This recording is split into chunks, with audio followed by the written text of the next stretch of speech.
You know, 5 months ago, I made a mistake. And then about 2 months ago, I made a similar mistake. And then today, I made another mistake. With all those clues, do you know what mistake I made? Take a look.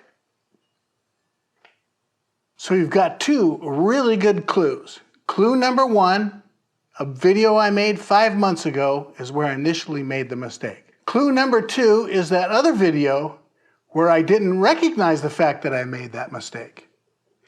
And I'm going to give you another clue right now. That mistake was rectified in that previous clip. All right, let's talk about what this video is all about and how I caught that mistake and all that other stuff.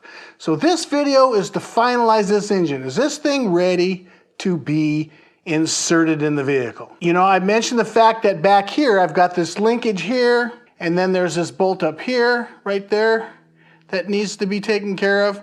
I have not tightened those two, and then also this one down here needs to be tightened. I want to first start with this one right here. All that is a 13 millimeter. It's marked as a 10.9. It's a brand new bolt. I purchased it directly from Mercedes. So I'm going to tighten that one first. This is nothing more than to hold down this linkage, right? That's all this is. This bolt right here is just nothing more than a bridge to the bolt over on the other side, right there. And that's all that is. So cranking down on these is going to be a waste of your time, and you're going to end up stripping your intake manifold. Put it on there and just feel it and say, okay, that's tight, right? That's tight right there. That's good enough. You don't need to get that any tighter. In a previous video, reconditioning the intake manifold part 2, when we took the linkage off and cleaned the intake manifold, I noticed that this bolt hole goes all the way through the intake manifold, which means that this could have a vacuum leak. The way that I'm going to hopefully solve that is by using some blue Loctite. It's a sealer as well as a thread locker, I get it. It's removable. I'm not going to be cranking on this at all. I just want to seal up those threads. I'm just going to apply couple of drops of Loctite, blue, just like that. There was no washer here. It doesn't show a washer. It's a 13 millimeter. Again, I'm not going to crank it. It's just linkage. That's all it is. I cranked it a little bit, but not that much. Done and done. Let's move down to here. So have you figured out what it is that I messed up? What did I do wrong? For this, I'm going to use a 19 millimeter open end to hold this one down here. I don't want to turn that one. And then for the nut itself, I'm going to use a 19 millimeter flare nut wrench.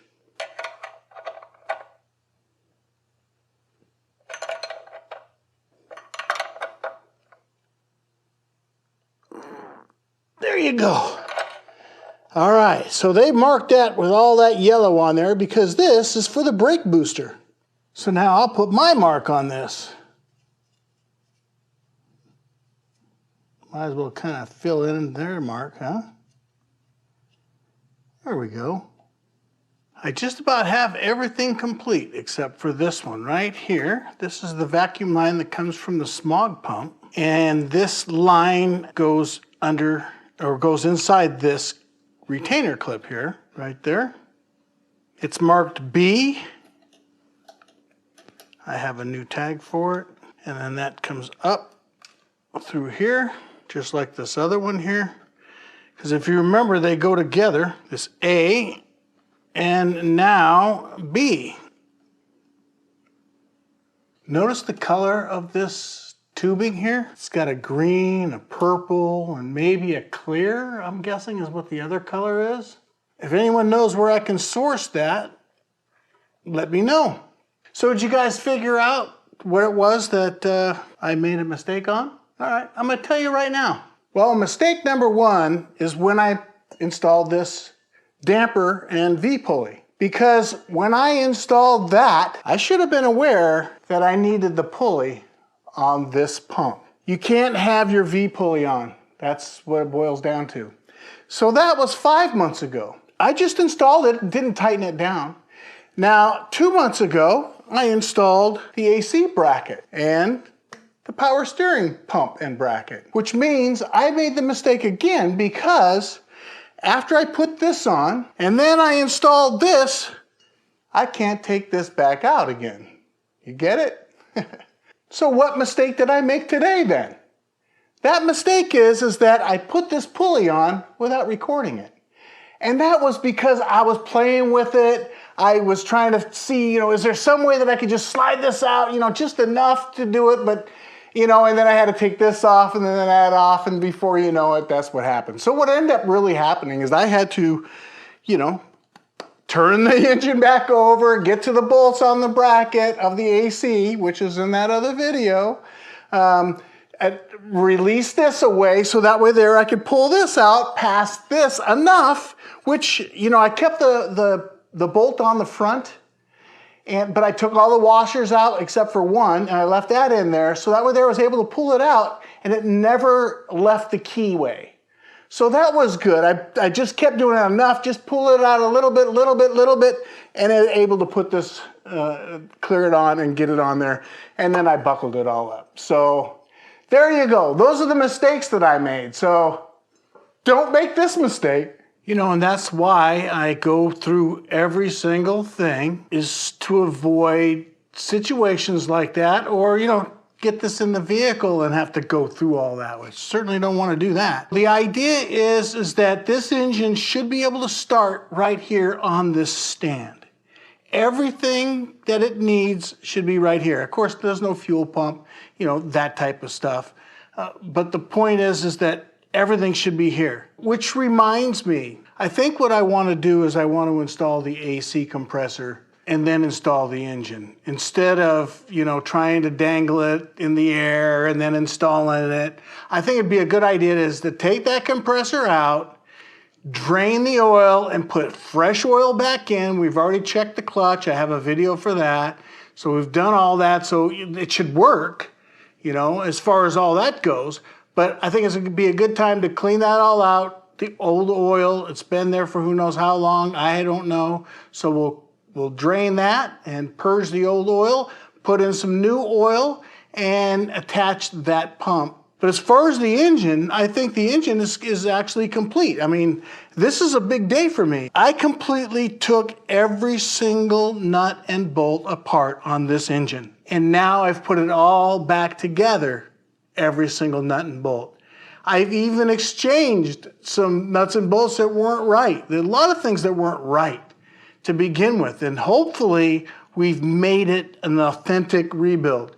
You notice my valve covers are not powder coated. I didn't do that. Yeah, I did a nice job on those exhaust manifolds, but they're cast iron, they're gonna end up rusting and everything, so let's just get that protected. These are aluminum. So all these little nicks and crannies are all the scars that this poor vehicle has had. That's all. It doesn't mean anything, right? The idea is that I took it all apart, I gave it a good bath, and then we put it all back together as best that we could, and this is the final result. And I'm really happy with it. The other thing I want to do is the heater core. It's all been sitting there this whole time. It's not like anybody flushed it.